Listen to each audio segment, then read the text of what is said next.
So in this video, we're going to look at everything you need to know about upper and lower bounds for your GCSE Maths exam. This video is split into 4 parts. Part 1, we're going to look at, well, how do you find the upper and lower bound of questions like this, where you're given something like round to the nearest gram, significant figures, decimal places, and also with different units. We're then going to move on to looking at questions with fractions. We are then going to move on to looking at worst case scenario questions, so questions like this. And then finally, we're going to look at questions where you're asked to give your answer to a degree of accuracy. What does that even mean? And as always, we are going to look at real exam questions in this video. So the way my videos work, I'm going to do the example on the left, which is I do. You are then going to press pause and have a go at the example on the right, which is you do. And at the bottom of the slide tells you the type of example this is. So starting off with this one, we are asked to write the upper and lower bound of the following. 40 kg is measured to the nearest 10 kg. So to find the upper and lower bound of this, we need to half that. So if I do 10 divided by 2, we get 5. And now the upper bound is going to be 40 plus 5. So that gives me 45 kg. And the lower bound is just going to be 40 take away 5, which is 35 kg. Right, now hopefully you've pressed pause and had a go at the example on the right. So to find the upper and lower bound here, we're going to take the number that it's rounded to, which is 5, divide that by 2, that gives me 2.5. So the upper bound is going to be 30 plus 2.5, which is 32.5. And then the lower bound is going to be 30 minus 2.5, which is 27.5. And let's not forget the units. Now, moving on to this one. Now, it might not be apparent in this exactly what you need to use as the number here, because it just says nearest litre, but it's the same as saying nearest 1 litre. Okay, so that's just going to be 1. We're going to divide that by 2. That gives us 0.5. So the upper bound is going to be 72 plus 0.5. The lower bound.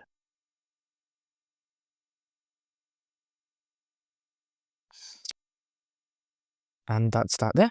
And again, hopefully you've pressed pause now to go at this. Again, it does say nearest gram, and what it actually means is nearest 1 gram. And they've purposely not put that in to confuse you. So since that is 1 gram, we can divide that by 2 to find the upper and lower bound. So that becomes, the upper bound then becomes 80.5, and then the lower bound becomes 79.5.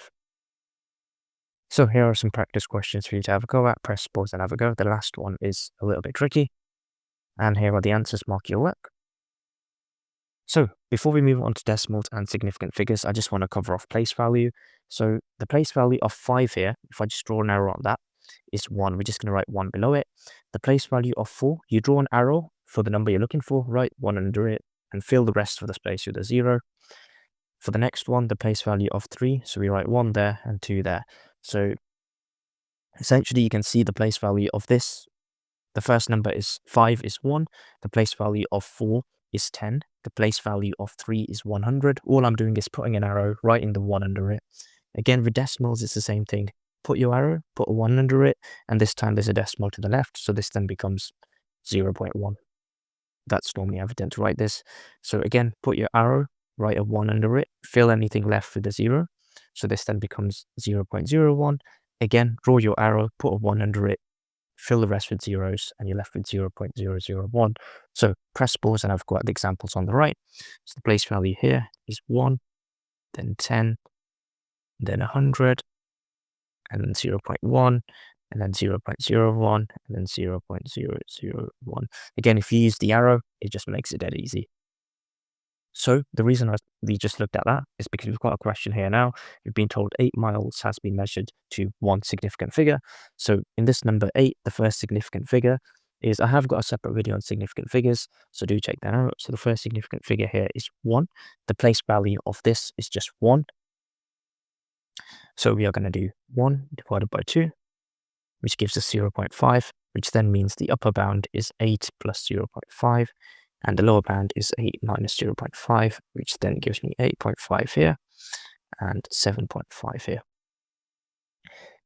And moving on to the one on the right, again, the exact same case. So this number, the first significant figure is just going to be 5. The place value of 5 is 1. Divide the place value by 2. And that then tells me that the upper bound is 5 plus 0.5, which is 5.5. And that the lower bound is 5 minus 0.5, which is 4.5. Now, here's another one. So now it says to the measure to the second significant figure. So the second significant figure, we are going to move from left to right, is going to be that one there. So what's the place value of this? Remember, write the 1 under the arrow, fill the rest up with zeros. So the place value of this is 100. So 100 divided by 2 is 50. There we go. Now all we need to do is add and subtract that to find the lower and upper bound.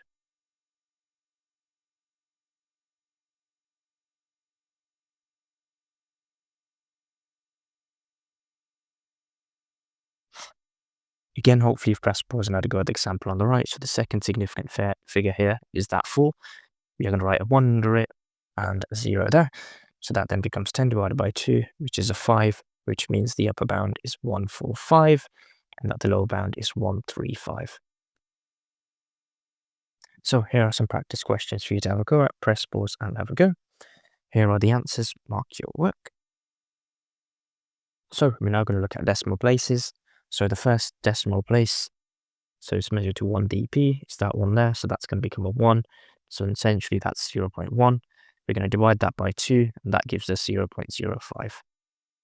So now to find the upper bound, we are going to do 12.7 plus 0.05, which gives us 12.75. And then for the lower bound, it's 12.7 minus 0.05, which is 12.65.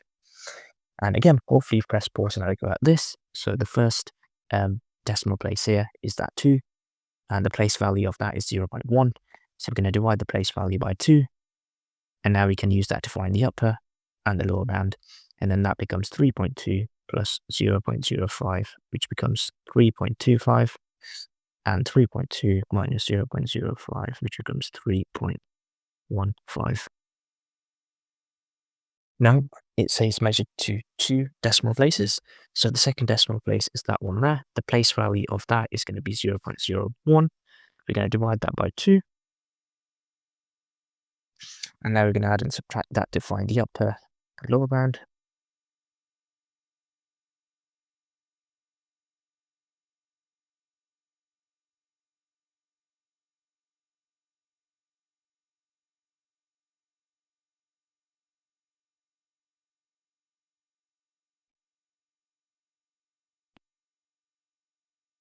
Made a mistake there, so that would be 65, yeah. And again, on the right, so now it says measured to 3 decimal places. So the third decimal place is the 1. The place value of that is 0.001. That's 0.001 divided by 2, which will give us 0.0005. And then the upper bound and the lower bound, we're just going to subtract that from that number. So the final answer will then become 9.2405. And then down here, we'll have 9.24, not 05, that'll be 15 for the upper bound and 05 for the lower bound. So here are some practice questions. Press pause and have a go. Here are the answers. So moving on, we now have 2 different units. So it's saying we have 4.2 centimeters measured to the nearest millimeter. Now we need to use the same unit. So either we convert this to millimeters or this to centimeters so we're consistent. So just for clarity, 1 centimeter is 10 millimeters. And then 1 millimeter, if you divide it side by 10, is 0.1 centimeters. So what I'll do is I'll cross that out and I'll change that to 0.1 centimeters. So now the units are the same. So all we now need to do is half that number. And that is it. We can now find the upper and lower bound. And that will be 4.2 plus 0.05, and then 4.2 minus 0.05. And then remember to write the units in the answer. So that will become 4.25 centimeters and 4.15 centimeters. Again, with the one on the right, we've got 2 different units, kilometers and meters. So we know that 1 kilometer is 1,000 meters. Now 10 meters is what we've been given. So if I divide that by 100, divide this by 100, that's 0.01 kilometers is equal to 10 meters. So I can cross this off and just use 0.01. And now the question is written using just kilometers. So I can now divide that by 2. And as soon as I've divided it by 2, I've pretty much solved the question. I just need the upper and lower bound now. So 141.24 plus 0.05. That's 141.245. And that's 141.24 minus 0.05. And that's 141.235. And here are some practice questions for you to have a go at. Press pause and have a go. Here are the answers. Mark your work. And now we are looking at fractions. So with fractions, to find the upper and lower bound, there's just one thing you need to remember, and we'll go through that anyway. So first things first, it asks for the upper and lower bound of t. So we need the upper and lower bound of d and g. So if I write d here, the upper, so it's given correct to one decimal place, which means the place value of that is 0.1. If I divide that by 2, I end up with 0.05. That now means for d, the upper bound is 12.45 and the lower bound is 12.35. And for g, it's given correct to one decimal place as well. Again, it's the exact same place value, so we're going to do the same here. So with g, we are going to add 0.05, which then becomes 84.35. And with the lower bound, we are going to do the same. We're going to subtract 0.05. That's that. Now to find the upper bound of t, so if I write tu, we need to use the upper bound of d, and the lower bound of g. This bit here is where people normally get it wrong. Okay, so to find the highest possible value of a fraction, the denominator needs to be as big as it can, and the numerator needs to be as small as it can. And the same applies in reverse. So to find the lower bound of t, you're going to use the smallest possible value of d and the largest possible value of g. So that will basically become 12.45 divided by 12.35, and this will become the lower bound of d, which is 12.35, divided by the upper bound of g, which is 84.25, and I've made a mistake there. That should be the lower bound, 84.25 and 84.35. There we go.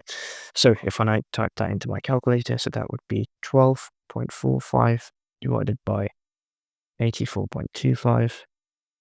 So the upper bound is 0.1477. We'll just leave it at that. And then for the other one, it's 12.35 divided by 84.35. So that becomes 0.1464. So let me just move that over to the left.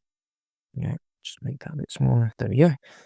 So hopefully you've pressed pause so I got the example on the right. So essentially what we need is the upper bound and the lower bound of d. So the upper bound of d is going to be the upper bound of u divided by the lower bound of a, and the lower bound of d is going to be the lower bound of m divided by the upper bound of a. So all we're missing now is the upper bounds and lower bounds of m and a. So m is given correct to 3 significant figures. So the third significant figure is that 8 there. The place value of that is 1. We divide that by 2. So now we know that we need to add and subtract 0.5 to get the upper and lower bound of m. So I'll just write that down here. So for m, the upper bound is 128.5 and the lower bound is 127.5. For a, it's given correct to 2 significant figures. The second significant figure's place value is also 1. So the exact same thing again. So that's the upper bound is 12.5 and the lower bound is 11.5. Now, if I substitute these values into the fractions,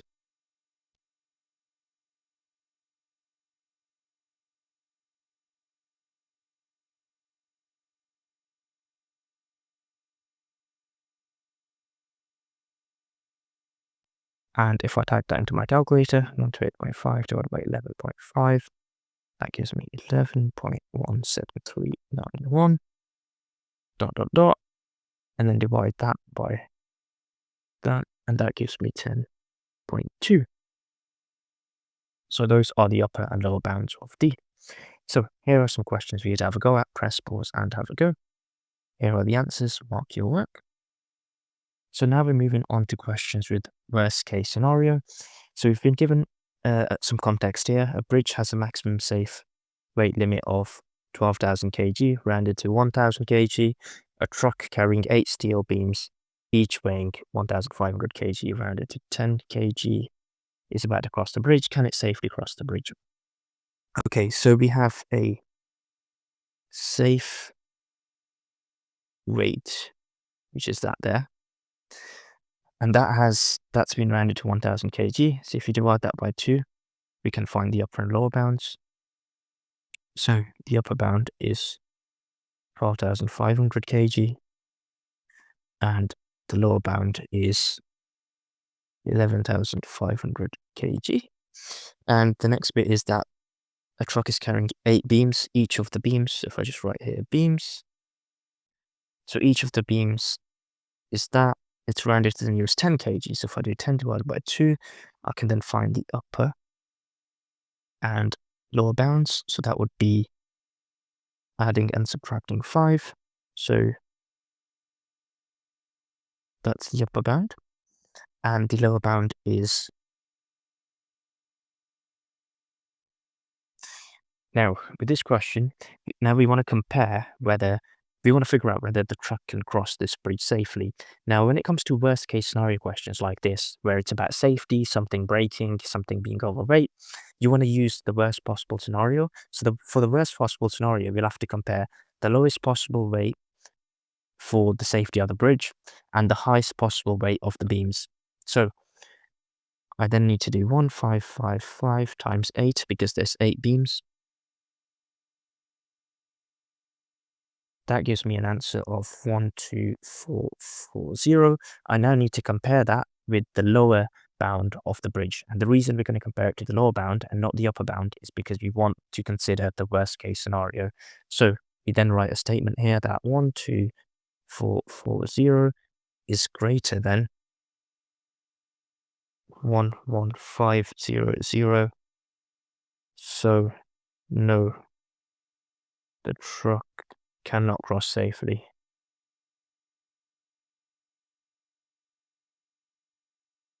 And that's your reason. And essentially what we've compared there is that, which is the upper bound rate for the beams, and that, which is the lower bound rate for the safety of the bridge. So on the right, you've got another question. Press pause and have a go. So we've been given the weight limit rounded to the nearest kg. So we can just come straight here and say about the weight limit is rounded to 1 kg. Divide that by 2. That gives me the upper and lower bound. The upper bound is going to be 25.5. The lower bound is going to be 24.5 kg. And then someone wants to send 3 boxes, each measured at 8.5 kg. Rounded to the nearest 0.5. So boxes, we have 0.5, divide that by 2, 0.25. And then we have the upper bound and the lower bound, so 8.5. So add that on. And we have 8.25. And now again, because we want to consider the worst case scenario, we want to take the lowest limit of the weight and we want to take the upper limit of the boxes, but there are 3 boxes, so we're going to do 3 times 8.75 and that becomes 26.25. So 8.75 times 3 is 26.25. So 26.25 is greater than 24.5. So can the customer send all packages without exceeding the weight? No, the customer cannot send all packages. And the working out is obviously there to see. And these are, like I said, worst case scenario questions. And here's like a real exam question we're going to look at, which is around worst case scenario. So feel free to press pause and have a go at this. Now, I am going to go through this now. And what I will say is this isn't a question where you want to confuse what I taught you about fractions earlier, where I said something like, if you're given a fraction as s dt, to find the upper bound of s, you are going to do the upper bound of u of d divided by the lower bound of t. This isn't that kind of question, because if you read this question, it is talking about working out the minimum hourly rate for someone, and it's essentially a worst case scenario question, and you have to think a little bit differently about this. So if you look at the material that he's got, that's been rounded to the nearest £5. So if I come here, I can write the material. That's 5 divided by 2. That gives me 2.5. So that means that's going to be 187.5 is the lower bound. The upper bound is 192.5. Next bit, he sells them for a total of, so sells, again, it's to nearest £5. So we can then say, well, the lower bound for that, we're going to knock 872.5, and the upper bound is 877.5. And then next, total time taken was 72 hours. So 72 hours, I'm going to divide that by, well, not that, nearest hour. So we're going to divide that by 2, which is 0.5, which then means the lower bound for the hours is 71.5, and the upper bound for the hours is 72.5. So now that we've got all the bounds, it says work out the hourly rate using that formula. Now, with this formula, what's really, really important is the numbers that we put in. Okay, so because we're trying to work out the worst case scenario, the total selling price we're going to use is going to be the lowest possible price. Okay, because we're working at the worst case. So the lowest possible price in this case is going to be that there. So we're going to do 872.5. And for the total cost of the material, we're going to assume it costs him the most it could have cost him. So we're going to use the upper bound for that. Again, remember, we are working out the worst case. And then for the hours, we're going to assume it took him the longest it could have taken. And that is going to be the upper bound there. And that is how you work out a worst case scenario. And now if I type down to my calculator, 872.5 minus 192.5 over 72.5, that gives me an answer of £9.37. Well, if I round that, that would become 38 pence. So the minimum hourly pay for someone is £8.20. Is he paid more than the minimum? And then justifying the statement, yes, he is paid more than the minimum.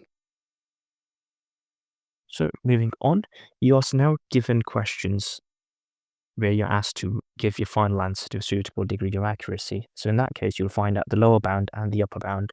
And then once you've got the lower and upper bound, you're going to have to use them and find out what values they agree on. So if you look at this first one, they're both round to the same one significant figure. If you look at the next one, now this is where you have to be careful. You might think, oh, I think they round to the same two significant figures. They don't, because if you round this to two significant figures, that's 150. But if you round this to two significant figures, that's 160. So that's not quite right. So instead, we're going to round it to one significant figure. Now, you don't always just want to round everything to one significant figure. The whole idea is you give the most accurate answer you can. So here, you wouldn't just round to one significant figure because they're the same. You want to be as accurate as you can. Can you round to 2, 3, 4, or 5? Go as far as you can. So if I draw a line there, yeah, that works. But actually, I can go one further because if I draw my line after the fourth figure, they both agree 1, 7, 8, 9. They both round up. Well, the lower band doesn't, but the upper band does round up. And I've just realized I made a mistake here. These should be written the other way around. One says lower and upper. Right. And then looking at the last one, I think, oh no, they don't agree. Yeah, they both agree right there, so which is 4, 5, 3, and and this one here rounds up, and that becomes a 2. They both agree on that. And normally you would say give a reason for your answer, and then you would say both round to same value at 4 significant figures. And of course, you write the reason for all of them. So hopefully you've pressed pause and had a great example on the right. So in this case, they both round to 1 SF, which becomes 60. In this case, they both round to 1 SF, which then becomes 100. In this case, they both round to 4 SF, which then becomes 314600. And in the bottom case, they both round to 4 SF2, which then becomes 711300. So here are some practice questions for you to have a go at. Press pause and have a go. Here are the answers. Mark your work. And we are now going to do the same thing, but we're looking at decimals. So the exact same principle applies. How accurate can we be with the final answer? So in this case, it would be there. So that would be 1 dp, and that would be 1.4. And in the next one, it would be right there. So that would be 3.3 to 1 decimal places. In the next one, it would be 1.82, and that's to 2 decimal places. And in the final one down here, that would be 3.24, and that would be to 2 decimal places as well. Again, hopefully you've pressed pause and had to quite the ones on the right, and that would be 1.6 to 1 decimal place. That would be 2 decimal places to 4.16. The next one would be 1.102 to 3 decimal places. And the last one would be 0.112, 3 decimal places. Here are some practice questions. Press pause and have a go. Here are the answers. Mark your work. And here's the type of question you get on that. So we've been asked to find the upper and lower bounds to a suitable degree of accuracy. Now by this, what it means is find both the upper and lower bounds. And once you've found them, figure out what numbers to both agree on. So with this, we first want to find the upper bound and lower bound of p. So it's been given to 2 decimal places. The place value of that is 0.01. So 0.01, divide that by 2, that's 0.005. So we can say that the upper bound is 2.545, and we can say that the lower bound is 2.535. And then looking at r, it's been given to 3 decimal places, and the place value here is 0.001. Divide that by 2, that's 0.0005. And then the upper bound is going to be 8.1355. The lower bound is 8.13. So subtract that, and that becomes 45. And now for m, the upper bound is going to be the upper bound of p divided by the lower bound of r. So that will become, if I type that into my calculator, and you want to leave your answer as accurate as you can because we will use this. So that then becomes 2.545 divided by lower bound here, 8.1345.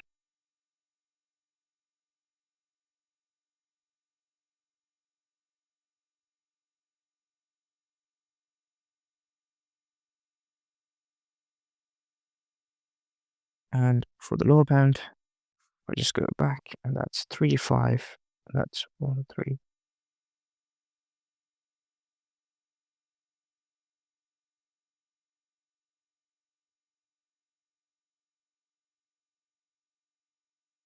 And now I can see that both of these round right there. Oh, drew that long. Right there, which then becomes, so the final answer then becomes 0.196 because it asked us to find it to a suitable degree of accuracy, and we've done enough questions to practice degree of accuracy, so I will just leave that there. And again, hopefully you've pressed pause and had a got the example on the right, the exact same principles as before. So if I just look at this one, so this has been given to 3 sig fig, that is the third significant figure. So u 0.1, divide that by 2, just 0.05. So the upper bound for u becomes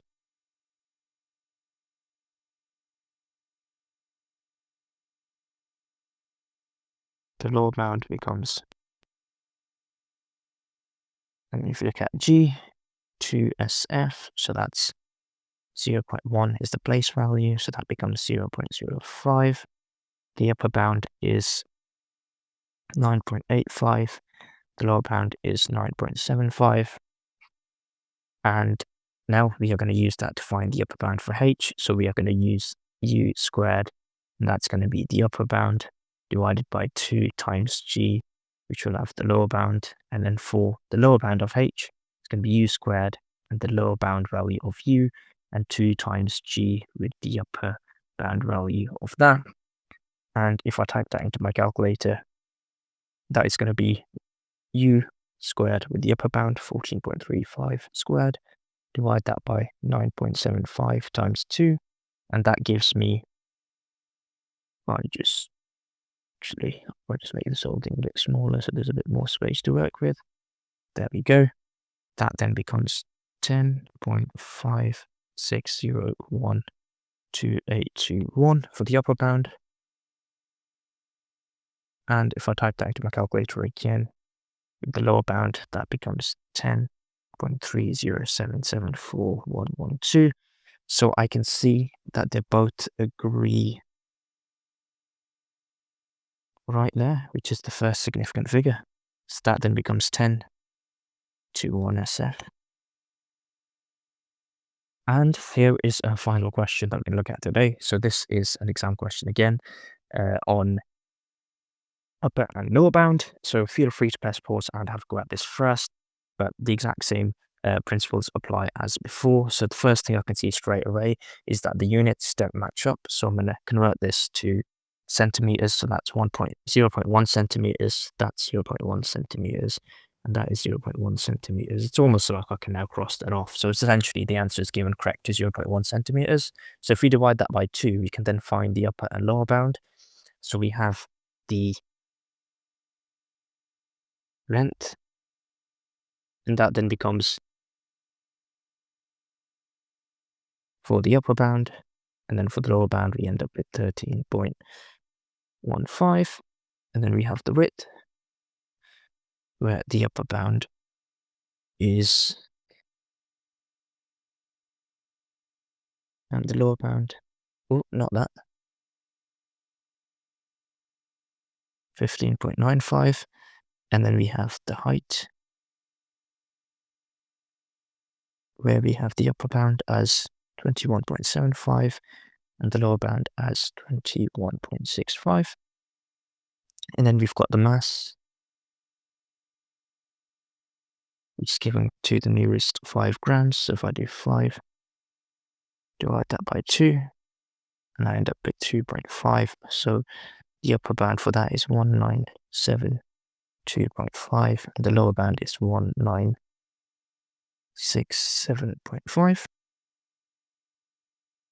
And now we are asked, give your answer to a suitable degree of answer, work out the density. So we know that density is mass over volume. And in order to find the upper bound of density, I'm going to use the upper bound of the mass, which is 1972.5. I'm going to divide that by the volume, but I'm going to use the lower bound for the volume. So that's 13.15 times 15.95 times 21.65. And then to find the lower bound, I'm going to use the lower bound of the mass and the upper bound of the volume. So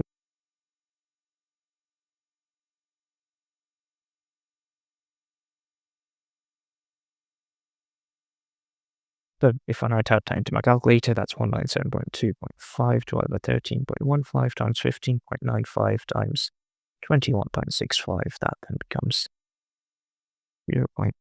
0.4348280506. And then on the other side, if I again type that into my calculator, that's 67.5, 13.25, 16.05, and 21.75. That's 0.4253677546. Now, where do these both match up? I think it is right there. Yep. So my final answer is 0.43. Looking at the unit, so it's grams per centimeters cubed. Both bounds round to this at 2 decimal places. And that is the reason. So that is the end of the video. If you found this useful, do check out the rest of our videos on my channel. And as always, I'll catch you in the next one.